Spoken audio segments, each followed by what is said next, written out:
எத்தனையோ பர்த்டே டின்னர்லாம் நான் கடந்து வந்திருக்கேன். ஆனா இதுதாங்க என்னுடைய லைஃப்ல பெஸ்ட் பர்த்டே டின்னர். ரொம்ப ரியலா ரொம்ப நார்மலா இருந்துச்சுன்னு இப்போ நயன்தாரா ஷேர் பண்ணியிருக்காங்க. விக்னேஷ் சிவனோட இந்த பதிவுக்கு நயன்தாரா இப்படி கமெண்ட் பண்ணியிருக்காங்க. நயன்தாராவோட பர்த்டே ரீசெண்டா வந்துச்சு.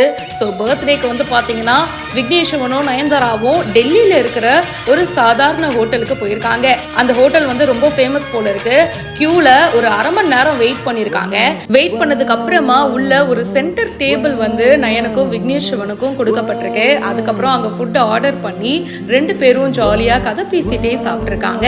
அது ரொம்ப நார்மலான காம்பாக்டான ரொம்ப சின்ன ஹோட்டல் தான். ஸ்பேஸே வந்து குட்டியா தான் இருக்கு. அதுல ஒரு சின்ன டேபிள் போட்டுட்டு அப்படியே சென்டர்ல நயன்தாராவும் விக்னேஷ் சிவனும் உட்காந்து சாப்பிடுறாங்க. அந்த மொமெண்ட் பாக்குறதுக்கு ரொம்ப கியூட்டா இருக்கு. அவங்க நினைச்சிருந்தா பெரிய பெரிய 5 ஸ்டார் ஹோட்டல் 7 ஸ்டார் ஹோட்டல்னு போய் சாப்பிட்டுருக்கலாம். ஆனா அதெல்லாம் வேணாம், நம்ம இங்கேயே சாப்பிடுவோன்னு நயன்தாராவுடைய பர்த்டே டின்னரை ரொம்ப சிம்பிள் அண்ட் நீட்டா முடிச்சிருக்காங்க. இதை பத்தி தான் அவங்களும் ஷேர் பண்ணியிருக்காங்க. நான் எத்தனையோ டின்னர்லாம் சாப்பிட்ருக்கேன், ஆனா இதுதான் என்னுடைய பெஸ்ட் பர்த்டே டின்னர் எவர். இது ரொம்ப ரியலா நார்மலா இருந்துச்சு அப்படின்னு போஸ்ட் பண்ணியிருக்காங்க. யாரோ ஒரு ஸ்ட்ரேஞ்சர் தான் இதை வீடியோவா எடுத்திருக்காரு போல. அண்ட் அவருக்கு தேங்க்யூ சொல்லி விக்னேஷ் சிவன் போஸ்டும் போட்டிருக்காரு. இந்த வீடியோ இப்போ சோஷியல் மீடியால வைரலா போயிட்டு இருக்கு.